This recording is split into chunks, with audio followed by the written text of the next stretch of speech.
Hello and welcome back to Business Today. Assalamu alaikum wa rahmatullahi wa barakatuh. Viewers, today's program is something we've done before, of course, but we have somebody here who is to inspire and motivate you.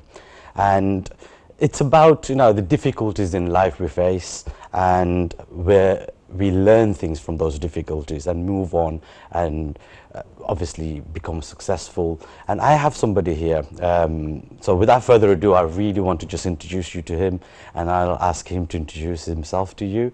So welcome to the show. Assalamu alaikum. Thank you very much for having me here. It's an absolute privilege. Okay, thank you very much for coming on to the show. It's very kind of you to bring me here, and I hope I can motivate and inspire your audience to a successful work life. Of course, thank you. This is Mr. Imran Hussain, who's a practice manager of a law firm. And first of all, I want to ask you if you can just quickly, briefly introduce yourself to my viewers. Yes, of course. So, I'm a very Dhaka city boy. I was born in Holy Family Hospital in Dhaka. From there, I've done a bit of foreign education in India. I did my matric inter equivalent in Darjeeling. From there, I've done a year of foundation in law in Malaysia, and then I've come into UK for my LLB, LLM. That led to this law practice that I have today. Now I'm a fee earner plus a practice manager at Sayyid's Law Office Solicitors, which is a Birmingham city center based law firm dealing with different kinds of immigration, family cases. So you originally studied in Bangladesh? So I did my initial years of schooling in Bangladesh, but at year 8 I went off to St. Paul's, Darjeeling. It's a boarding school in on the hilltops of Darjeeling Mountains. Wow, sounds beautiful. Yes, it is. It's a very tough school. It's not a very easy school. If you understand, obviously in Bangladesh you're going into the school with your parents, coming home to your parents, getting very good home cooked food. This can be compared more of like a cadet school in Bangladesh. So right, okay. So it's a different type of school. Okay, sorry. Yeah. So it's a very it's a all boys boarding school. So yes, it's very tough. You have to learn how to survive for yourself. I've heard a lot of stories about boarding schools. They're not easy. Yeah, they're not easy at all. So because you become part of the institution. It's not something where you go study and you come home and you forget about it. You are living in that institution. So essentially you abide by the disciplines of the institution even at the time of going to bed. You have specific time for meals. You have specific time for doing your homeworks and playing your games. Even it's very regulated environment that I think kind of gives you a structure in life that helps you when you come into the professional life. Thank you for introducing yourself, and we are talking to Mr. Imran Hussain about introducing himself really, and the only bit that we covered is the school you went to, Darjeeling, St. Paul's in India, and then you went to Malaysia. So before we go into the topic of how your life was in Malaysia, let's be honest, every successful people, they've been through some sort of hardship in life, right?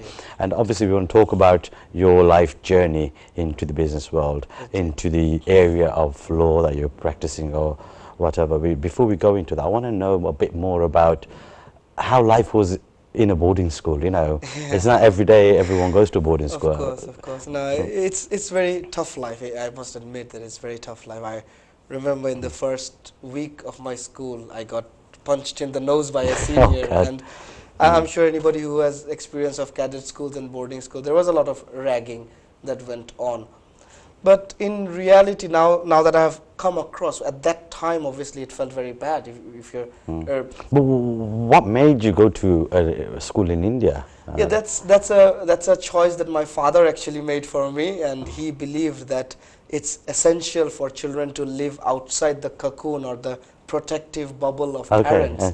So even when I got punched in the nose, and I called my father and said, he did come up to me. He always made sure that I felt my family's support, but he didn't come there to protect me. He didn't come there to fight my battle with my seniors. He came and told me that this is part of life, that if you get punched in the face every time and give up, you will never get anywhere in life. This is a part of life. You learn how to get around this. You learn how to make relations with your seniors, that such a thing does not happen. So I believe it gave me a sense of independence at a very early age. I was hardly 12 or 13 at that time, and it gave me that survival skill. It made me realize that, look, my daddy is not always behind my back to cover me. I must make a place for myself, make a place. And you see, when you go to an institution like St. Paul's, what happens is I've got students there from Nepal, from Bhutan, from okay, different Sri countries, Lanka, all around India, different religions, all mixing there. And you have a lot of personality clashes because it's not all same background people. So, and as I have lived there, I have learned how to mix with different religions. I've learned how to mix with people from different walks of life.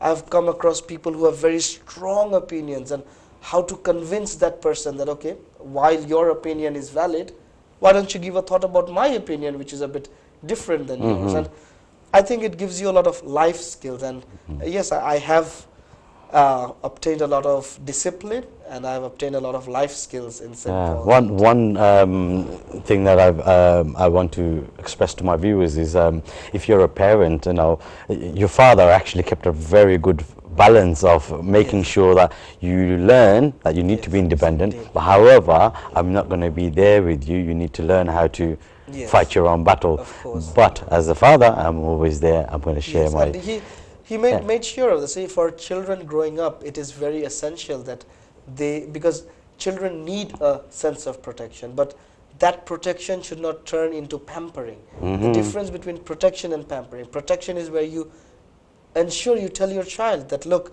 I am here for you, I am going to support, but I don't believe that this is somewhere I need to intervene.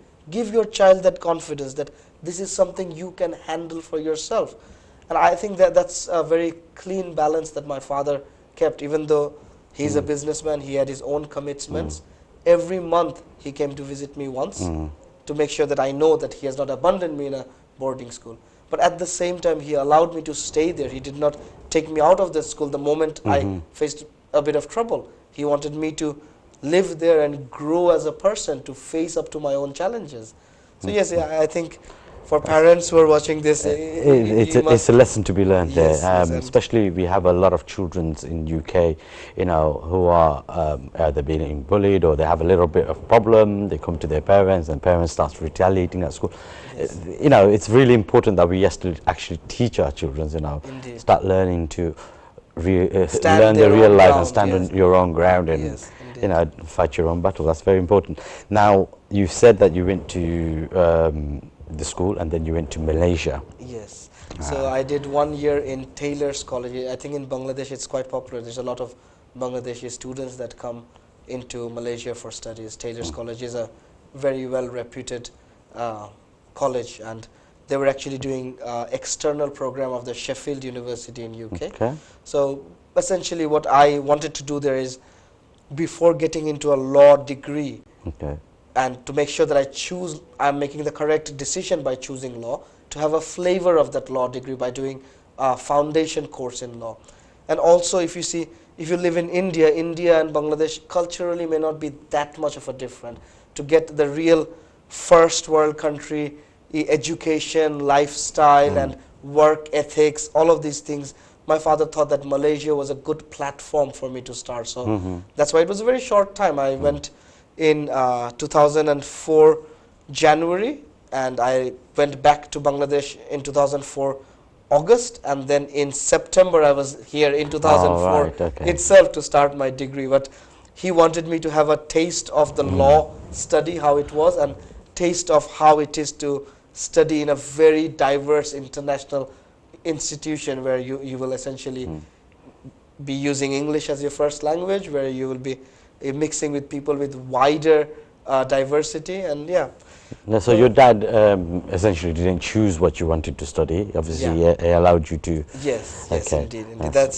That was a very important aspect. My father always believed that you can prosper doing anything in life as long as you have a passion for it. Exactly. So yes, and in schools I was very good in debating, and I was quite a... My question was going to be, why law? Why couldn't it be another area? Why did you choose law? Yeah, it's something as a child I think I had passion for. I was kind of the class rep whenever it came to like standing up for something, the class would inspire me to be the front face of things. And I was a very vocal person growing up as well, and I had good debating skills. So from all that, and see, when I took on the foundation course, I was not sure that this is the right thing for me, but I always felt that I had a good prospect in it. So that's why I tried on, and it did work out quite good for me. I believe so, so far at least.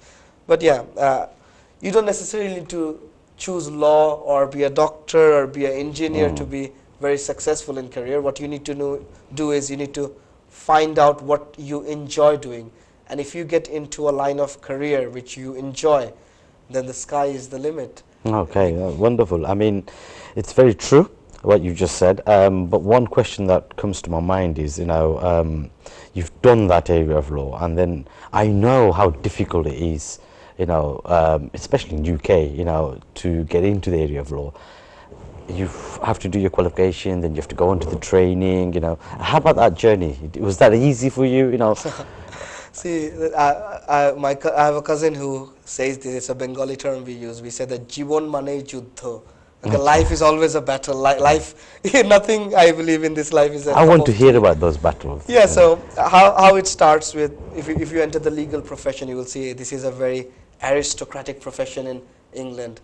The first difficulty I always face is with my accent. The moment I speak in a courtroom, the judge knows that I am not from this country. So that can lead to people at times undermining you, or at times looking down on you. And I will get into more details about the training part and the difficulties I face in there. But in general, in a foreign country, you are always an outsider. You have to go an extra mile to show to the people that, look, even though I'm an outsider, I am worth your time. You have to consistently prove yourself in that line. So yeah, after I finished my LLM, Masters in Law, I had 2 years of post-study work visa. So that allowed me to essentially go into different employers and say that, look, I can come into a training position.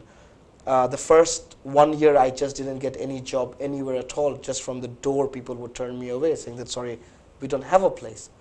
And my current employer, I remember how it started with him, was that I said that, look, just give me a table and a chair. That doesn't cost you anything. You don't have to pay me a single penny. Wow, okay. And I remember the first year of my employment, I was paid £100, which is essentially the train ticket cost from Wolverhampton to Birmingham. And there was no empty vacancy in that firm. I created a position for myself. And how I did it, the first thing I said to impress my boss was that, from today, I will always enter this office before you, and I will always leave the office after you. I'm going to come back to you about the entering. Have come up to another break, so please stay tuned, and we'll see you after the break.